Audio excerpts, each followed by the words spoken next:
What is going on, viewers of YouTube? Sons of you guys, my review of the Hot Toys Iron Man 3 Mark 39 Starboost Armor 1/6 scale collectible figure. Checking out the packaging here for just a sec. This is, it's pretty plain. It's nothing too special. You do see the figure there with all its lights activated in this cool flight pose stand. Does say Iron Man 3 Mark 39 Starboost 1/6 scale collectible figure MMS 214. Again, I don't know what those numbers stand for, but it's pretty generic. I do like that beehive kind of texture in the background, and down at the bottom it does have the Hot Toys logo as well as the movie Masterpiece logo. Sides of the box continue that nice design of that, you know, that beehive and the blueprints and everything. Does have the rest of the picture of the Iron Man figure himself. Does have some logos, some information about the figure.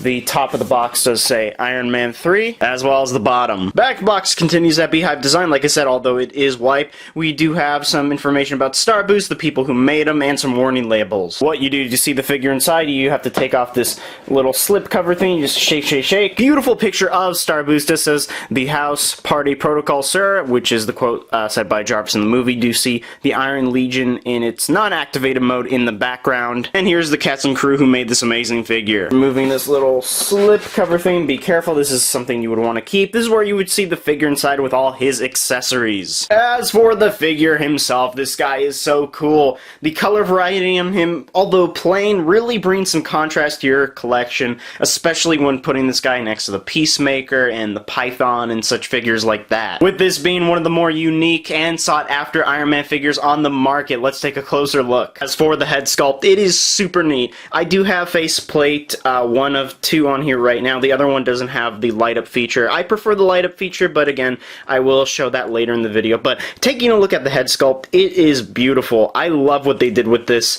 I know this armor is based off of the comics. I think it was named the Gemini armor. I forgot how to pronounce it. We did get a Marvel Legend version of him with the Guardians of the Galaxy wave a couple years back. That's really cool. So obviously this guy's really different. I do like how they used that astronaut helmet type of vibe going on with the entire faceplate being just pitch gold. I do like those creases in the mouth and everything. Every Iron Man figure needs his signature face, and I do think they nailed it with this one. This is not just painted on, it's actually, you know, you could feel the indentation and everything. I do like this beehive design going on the temples and everything. Beautiful design on the cheeks. Give you guys a closer look at the paint job. They do have some, like, it's the little things that make this guy so good, like the paint wear and stuff, like with this little black spot and stuff, because, you know, he's been in space, he's been doing stuff. I do have some paint wear right there, just a little bit, nothing too big, but they did a great job with this. I absolutely love it. And taking a look at the back of the head again with that beehive design, that's this little crease right here is where you would, you know, pop the faceplate off to get to the batteries and stuff, but I'll get to that later. The rest of the body is just as impressive as the helmet, giving you guys a 360 view of this. My favorite part about this figure is the jetpack. I love the jetpack. It brings such it's just nice to have variety when you buy so many Iron Man figures, when you're an Iron Man collector, especially with Hot Toys, and I just love what they did with it. So we're just gonna start there. It's so neat. It's very chunky. Actually, this little part right here, if I could just plop it off. No, I don't want to plop it off right now. That's where you get to the battery pack. So it is hidden really well. Again, I do like that beehive design going all around it. I guess these are considered like reflective panels. I don't really know. They just look really cool. The paint is fantastic. Do love all that wear and tear. Just those little black spots, smoke spots. Like the smoke just stayed on the armor itself when he was in space or wherever or you know, after the final battle, even though he was destroyed. Spoiler alert, but just wonderful paint all around. Love it. Again, with the beehive design on the shoulders, on the chest, and the arc reactor is kind of a weird shape. It's not a triangle. I suck at geometry. I got an F- in that class, but you know, if anybody knows this shape, tell me. I love the wear and tear on these little gold pieces, like right below his arc reactor, the joints with his elbows and everything. Just very beautiful. Love it so much. And if I could just plop this up for a second, just moving the entire abdomen section around, you could just tell that everything moves with it. Everything is painted beautifully. I absolutely love this. Same with the back. If I move it again, everything folds in with each other, and it's so seamless. It's just so beautiful.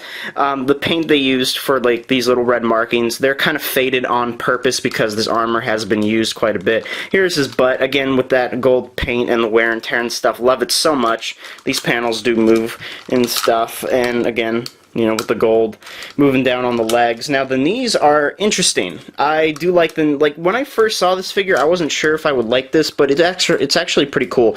So you notice that the kneecaps, I guess, are gigantic. Now this was obviously done on purpose, and I actually like it. It looks pretty cool, especially when you're in flight position, and when the legs are completely straight, like if he's standing, they just look so badass like this. I absolutely love that kneecap design, and you know, just looking under, you could tell there's a lot of detail there with all these creases and stuff. Just they did a fantastic job. Great job with the feet. These are almost like boots and stuff. Just fantastic paint applications, like lifting it all up, how everything moves with each other. Just they didn't miss anything. I do like all this detail they put in the ankles, and especially under the feet. They sculpted these, I don't know what these are called, flight thingies. I forgot.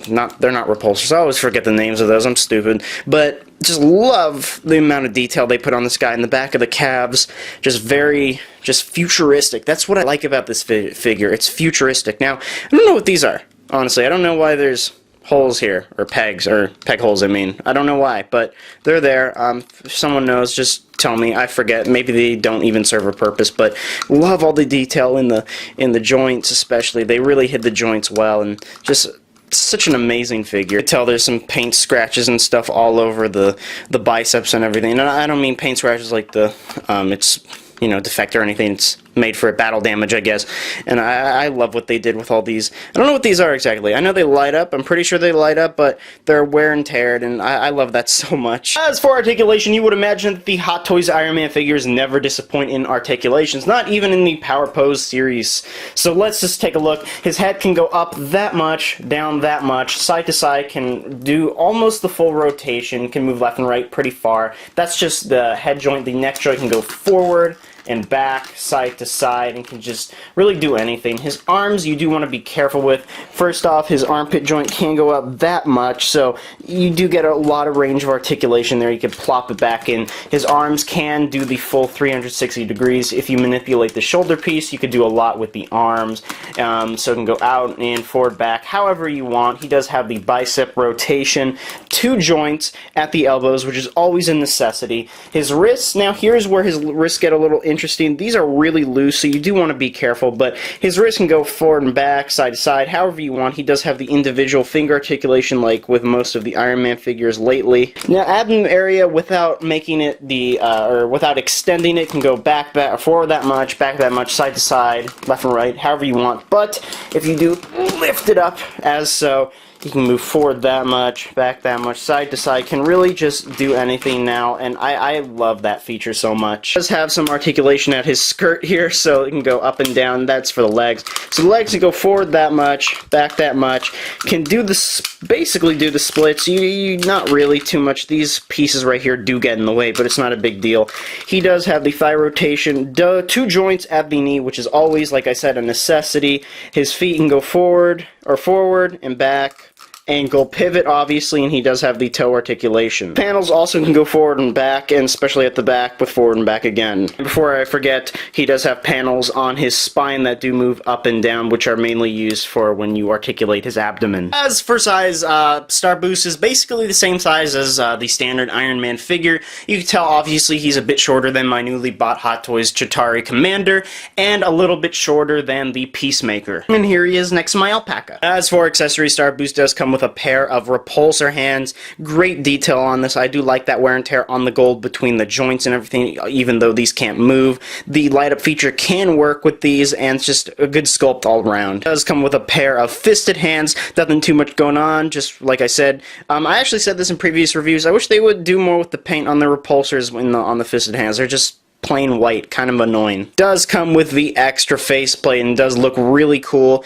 Honestly, if it can't use the light up feature, if you don't really see the visor too much, I probably won't use this. It's not that impressive to me. It's a great feature to have, and if you do want to change the variety and stuff with your Starboost, then by all means, this is the way to go. And if you do want to swap the faceplates, all you do, I recommend just plopping the head off. It's just easier to work with. You can tell there's a little tab thing right here. Just put your fingernail in there. Be careful. Just it's very fragile. You don't want to break it. You can tell the light up features in there, which I'll get to in just a sec. And all you do is plop this on, and there you go. So you can tell he looks pretty cool with it. Again, I do prefer the light up feature faceplate where you could see the clear visors and stuff, but it's still really cool. It gives you more of that astronaut feel. Last but not least, he does come with his dedicated stand. Nothing too much going on here. He does come with the bendy wire, which is always cool. You do need that for flight positions, especially since this guy's not die-cast. This cannot light up. I wish these stands would light up. Unfortunately, they don't. They did close the battery pack here with, I don't know whether this is like styrofoam or something, but you know, nothing too much going on. This is the cradle and to hold his crotch. And if you do want to activate the light up feature, it's really easy to get to. I mean, the switches. So you do, like I showed you, put your finger in there. You could see that the switch is just right there. Flick it on. It's kind of a bitch to get, but you could see it lights up. Put the face plate back on. Be very careful. Plug everything in, and you could tell it lights up beautifully. He does have the bug eyes. If you want to, like you've just seen, this thing falls off really easily. You need to put some paste there or something. I don't know. But there's the switch. Turn it on. Lights up. Same with the other one. Switch it on there. Last but not least, there is a panel right here, hidden very well. Put your finger underneath there and don't destroy it. You can tell it pops out nicely.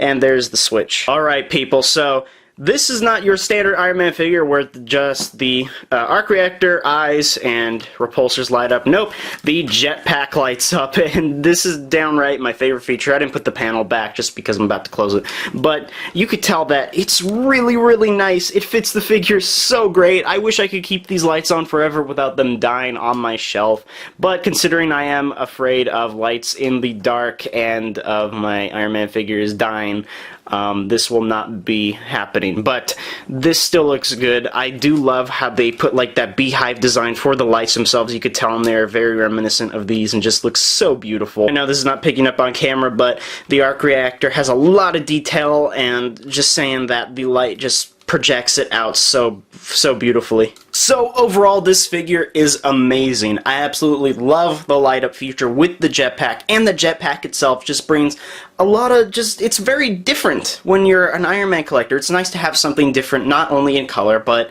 obviously in design. And with that said, people, if you did enjoy this video, please like, subscribe, comment, do whatever you viewers do on a daily basis, and I will see you guys in my next video.